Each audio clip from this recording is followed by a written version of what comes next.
공부할 때는 왜 사용을 안 하세요? 강제로 시간이 질질 끈다고 잘 외워지지 않는다. 차라리 바로바로 조금 이따 복습하는 게 훨씬 효과적이다. 이게 망각곡선인데요. 아니 왜 이용을 안 하세요? 여러 번 봐야 돼요. 안녕하세요. 안녕하세요. 반갑습니다. 오늘은 일단 그 시청자가 물어본 네. 그런 내용으로 시작을 해볼까요? 그 설명란에다가도 카페 주소를 적는데 거기다가 질문을 남겨주셨어요. 이 암기 과목 공부할 때 감을 잘 못 잡으시더라고요. 어떻게 순서대로 공부해야 할까? 어떤 걸 찍어서 공부해야 되냐? 사실상 복습이라고 하면은 그냥 책을 한 페이지 한 페이지 보는 거 이렇게만 생각을 하지 어떤 게 진짜 중요한 거고 어떤 걸 골라서 얼마만큼 묶어 공부를 해야 되냐 이거 잘 모르시잖아요. 오늘은 그렇죠.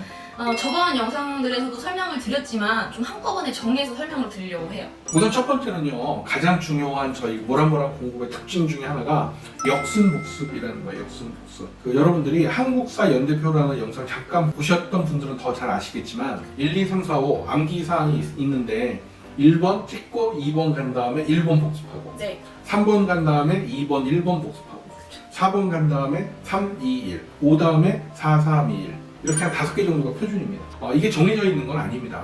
굉장히 어려운 내용이다. 그럼 한 6개나 7개 늘려도 되고 그렇죠. 너무 자신 있다. 그럼 3개쯤으로 줄여도 되는데 단 이걸 아예 안 하고 가면 그건 안 돼요. 본인의 그 지금 상태에 따라서 복습을 좀 많이 할 수 있겠다 싶으면은 뭐 6개, 7, 8개까지 늘리고요.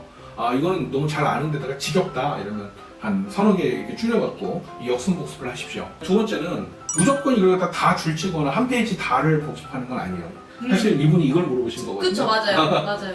너무 당연한 얘기지만 공부의 정의를 제가 다시 한번 말씀드릴게요. 공부란 어려운 것을 골라서 그거를 복습하는 거예요. 그게 공부입니다.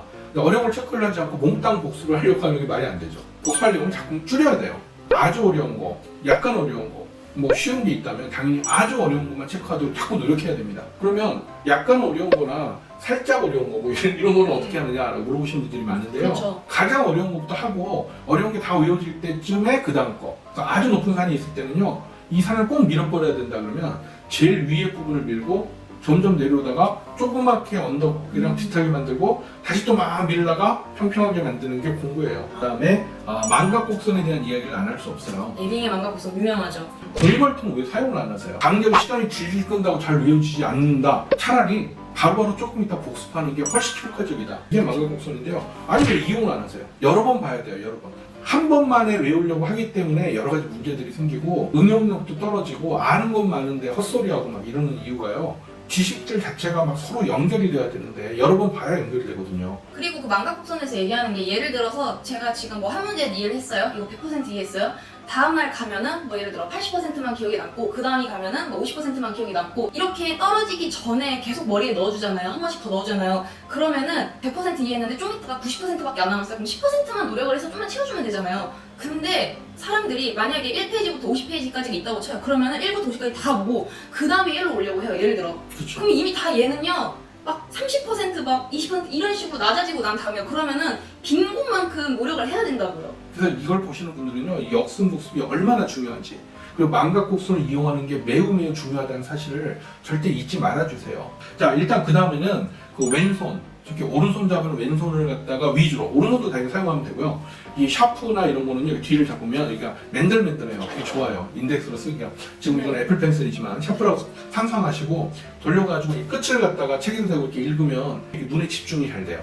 그래서 이렇게 공부를 갖다 하시면 되고요. 원래는 왼손이 더 효과가 좋습니다. 오른손잡이는 왼손이 효과가 더 좋고요. 왼손잡이는 당연히 효과가 더 좋은데 오른손이 효과가 더 좋은데 그냥 상황에 따라서 바꿔가시면서 공부를 하시면 효과가 더 좋습니다. 지금 현재 제가 지금 쓰고 있는 그 앱이 노터빌러티라는 거예요. 노터빌러티를 사용하는 방법이 여러 가지가 있긴 하지만 가장 간단하게 말씀드리면 잘 외우지 않는 부분이 있으면 사진 찍어서 노터빌러티에 집어넣을 수 있거든요. 노터빌러티는 당연한 얘기지만 지우고 다시 쓰기가 편리하잖아요. 그쵸. 다시 지우고 또 보면 되니까요. 그래서 이런 앱을 사용하는 것도 좋은 요령입니다. 그 다음에 포스트잇도 사용을 갖다 많이 해야 됩니다. 포스트잇은 크게 3가지 정도가 있는데요. 첫째는 우리가 역순복습이라는 걸 하잖아요. 근데 5번 정도 복습하면 웬만한 거 외워지죠. 그런데 숫자가 포함되어 있다던가 굉장히 길고 어려운 사람 이름이 포함된 어떤 뭐 이론 막 이렇게 어려운 것들은요 잘 외우지를 않거든요. 맞아요. 그러면 한 50페이지 이전 건데 복습을 한 50번 해야 돼요. 그러면 그거는 포스트잇을 붙여놓고 찾기 편리하게 만들어 놓는 게 좋잖아요. 네, 그럴 때 포스트잇 사용하시면 되고요. 네. 그 다음에 또 하나는 가리개 용도. 잘 외워지지 않는데 외워야만 할 것들은 포스트잇 얇은 거를 이렇게 붙여놓으면 됩니다. 중간중간에. 지식이라는 게 이렇게 물이 스며들듯이 여러 번 봐서 익히는 게 제일 좋고요. 차선책으로 너무너무 안 이어지는 거는 다리개를 해놓고 이 답이 뭐였지? 라고 이렇게 쳐다볼 수 있게 그렇게 만들어 놓으라는 용도입니다. 그 다음 세 번째는 또 많이들 쓰시는 방법인데 포스트잇도 좀 더 얇은 것도 있지만 큰 것도 있거든요. 네. 해놓고 이 페이지에서 중요한 다음 같은 거는 꼭 외워야 되겠다 이걸 갖다가 간단하게 쓴다던가 해가지고 요약 정리해서 표를 만들어서 복습하기 편리하게 만들어 놓고 쓸 수도 있습니다. 샤프하고 지우개를 쓰는 방법이 볼펜이나 형광펜을 쓰는 것보다 훨씬 더 예전 책에는 효과적입니다. 전자책이나 이런 거는 아니고요. 상관없죠 그건. 네네. 그런 거는 당연히 형광펜이나 볼펜 형태로 쓰는 게 좋지만 지우기가 편리하니까요. 소리내서 읽는 거 되게 좋은 방법이에요. 맞아요. 진짜 제가 확실히 느껴봤는데 뭐 단어를 외울 때나 영어, 뭐 일본어, 중국어, 한국사를 외울 때나 이 말하면서 하는 거랑 말하지 않고 그냥 보거나 듣는 거랑은 그래도 확실히 좀 차이가 나더라고요. 대신에 단점은 말을 하면 에너지가 좀 빨리 소모된다. 말을 갖다 하면서 외우려고 그러면요. 읽는 과정에서 외워지는 이 효율성이 1.5배에서 2배 정도 이 사람에 따라 다르겠지만 이왕 외울 게 되게 많은 부분은 소리내어 읽으면서 공부하는 것도 되게 좋은 방법입니다. 이것과 궁합이 잘 맞으면서 할 수 있는 게 걸으면서 공부하는 거예요. 가만히 앉아만 있어서 공부하는 게 좋다라고 생각하시는 분들이 많이 있지만 아니에요. 걸으면서 공부하는 거 굉장히 효율적이고요. 특히 듣거나 말하면서 공부하기는 매우 좋습니다. 그리고 책을 들고 다니면 소리내서 읽어도 좋지만 듣기로 만들어도 좋습니다. 근데 암기 과목 같은 거는 좀 녹음할 수 있는 기기들이 굉장히 많잖아요. 단 녹음으로 틀어놓는 것 주의할 점이 뭐냐면 중요하지 않은 내용도 녹음하시는 습관을 가진 분들이 많은데요. 그거 굉장히 안 좋아요. 최소한 어려운 거 중요한 것만 골라서 녹음해 놓은 다음에 그 다음 돌아다녀야 이 효율성이 높아지고요. 안 그러면 시간이 많이 낭비가 됩니다. 그래서 이왕이면 조금 공부하더라도 효율성이 높아지도록 가능한 어렵고 중요한 내용들만 녹음하시길 부탁드릴게요. 11번째 그 표시법에 대한 건데요. 우리가 이렇게 샤프로만 표시하게 되면 어려운 게 이거였나 저거였나 찾는데 시간이 걸릴 수가 있어요. 구분이 안 되니까 다 똑같아서. 네. 그래서 형광펜이나 볼펜을 쓰잖아요. 사실은 그렇죠. 눈에 잘 띄게 하려고.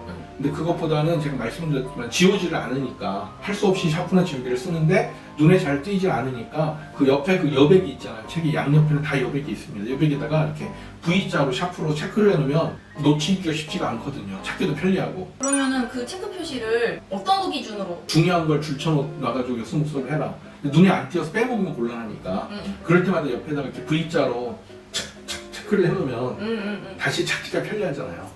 그래서 그렇게 5개 복습을 갖다 하는데 여기 체크돼 있구나, 여기 체크돼 있구나 이렇게 찾아가지고 복습을 하시면 되게 편리하다. 첫 장문 힌트법도 같이 11번째로 설명드릴게요. 첫 장문 힌트법은 그 세종대왕일 경우에는 시옷, 이순신 장군일 때는 이응 이렇게 첫 장문, 알파벳은 더 편하죠. A, B, C, D 같은 걸 딱 해놓고 이거 외워야 되는데 잘 외워지질 않아 이런 것들은 첫 장문을 쓴 다음에 시옷만 보고 세종대왕이 그 암기가 되는지를 확인을 하면 굉장히 어려운 이름들이나 용어 같은 것들도 훨씬 빨리 외워지거든요. 역순 복습할 때 같이 쓸 수 있는 방법들이 좀 전에 말씀드린 V자 체크랑 이 첫점어 힌트법이에요. 네, 첫점어 힌트법도 사용하다 많이 하시면 좋습니다. 진도가 반드시 하나일 필요가 없습니다. 진도가 여러 개인 게 오히려 좋아요. 여러 과목을 말씀하시는 거예요? 최소한 2과목 이상 공부하는 게 좋고요.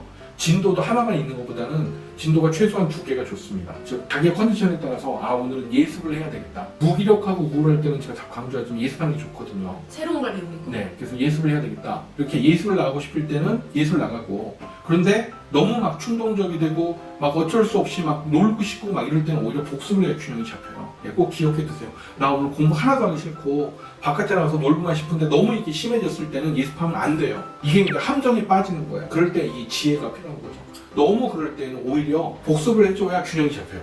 한되어 있을 때는 예습으로 올려주고, 그렇죠. 너무 들떠 있을 때는 복습으로 내려주고. 좋은 표현이네요. 네. 그리고 예습과 복습 비율이 적당한 게 보통 3대7부터 한 1대9까지 복습 비중이 더 높아야 정상이에요. 복습은 쉽고 그다음에 속도가 빠르기 때문에 더 빨리 와요. 복습 진도 따로 예습 진도 따로가 가장 일반적인 좋은 방식이에요. 많은 사람들 책을 1회독, 2회독, 그 원시적이고 매우 안 좋은 방법입니다. 그러니까 무슨 얘기냐면 첫 번째 진도는 한 번을 끝까지 나가는데 복습은 그 사이에 앞에 거는 수십 번, 수백 번 돼 있고 여기는 한 수십 번 돼 있고 이런 식으로 해서 제일 앞에 건 100번이 끝나고 너무 자신 있어 좀 그 정도 복습 안 해도 되거든요. 그렇죠. 네, 그러면 여기 있는 진도가 시작점이 복습의 시작점이 여기가 아니라 여기쯤이 돼요. 이렇게 하다 보면 옛날 것도 복습할 필요가 있거든요.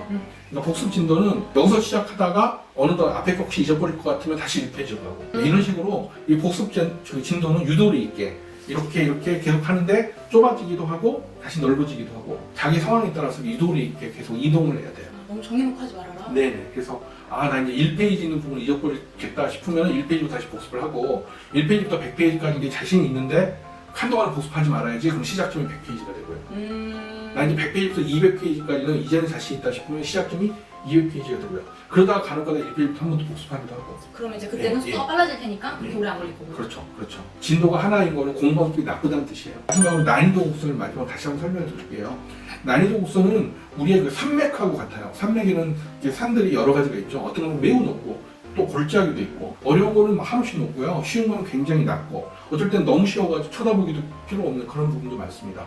누구누구는 이, 누구누구는 가 이런 거 외우는 사람 없잖아요. 그 앞에 있는 주인공의 이름이 외워져야 된다든가 아니면 어떤 이론의 핵심이 중요하다든가 이건 있지만 그 핵심 때문에 그 사람이 성공했다 이런 거 외우는 사람 없잖아요. 그래서 공부라는 건 어려운 건 한없이 어렵고요. 이런 건 복습이 100번 필요하고요. 또 쉬운 거는 단 한 번의 복습도 아까운 것도 많아요. 공부라는 건 이렇게 난이도 곡선을 기억하셔야 제대로 공부라는 게 이루어집니다. 그래서 어려운 건 한없이 어려워서 저한테는 어렵다는 얘기는 복습을 많이 해야 된다는 뜻이고요. 쉬운 건 한없이 쉬운데 한없이 쉽다는 얘기는 복습 필요가 없다는 거거든요. 그래서 어떤 거는 100번 복습을 하고 어떤 거는 복습 아예 할 필요 없이 한 번으로 끝나고 이걸 끊임없이 조정을 계속 하면서 진도를 나가는 게 공부입니다. 그래서 오늘 그 물어보신 분의 말씀으로 제가 마지막 말을 대신하려고 해요. 그분이 1페이지 뭐 다 읽고 2페이지 다 읽고 죄송하지만 소설책이 아니거든요. 애초에 다 읽을 필요도 없어요. 이 공부라는 거는 난이도가 하늘과 땅이라서 계속해서 처음에 그 예술 나갈 때 우리 목표는 뭐냐면요. 뭘 외울까? 뭘 복습할까? 이거 찾는 단계입니다. 그래서 처음에 예습이라는 건 다시 쉬운 얘기를 하자면 탐색이에요. 탐색. 진짜 어렵다. 그러면 이게 보물이에요. 왜? 여기서 이 어려운 게 나오면 다른 사람 다 틀리고 나는 맞거든요. 저는 항상 그런 생각 많이 했거든요. 그래서 한국사 연대표도 참고로 말씀드리자면 보통 제일 마지막까지 외우지 않는 게 연도거든요. 그래서 연대표를 따로 외우는 게 되게 좋습니다. 왜냐하면 연대표를 다 외우고 국사를 하면 제일 어려운 게 해결이 된 다음이라서 얼마나 쉬워지겠어요. 나머지 거는 그 다음에 어려운 거는 보통 지도, 그다음에 왕의 업적들 나누는 거, 시대별 특징들 나누는 거 이런 게 어렵거든요. 근데 연도가 가장 어렵거든요. 그래서 연도를 다 해결하고 국사 공부 들어가면 되게 쉬워져요. 나머지 거는.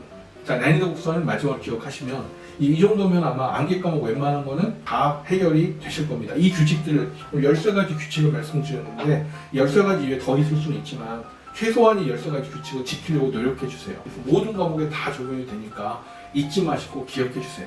저희 또 다음 영상으로 찾아뵙겠습니다. 질문할 거 있으시면 그 카페에 방문해서 꼭 질문 남겨주세요. 그러면 열심히 대답해 드리도록 노력하겠습니다. 네, 카페도 되고 뭐 유튜브 댓글도 되고 편하신 대로 해주세요.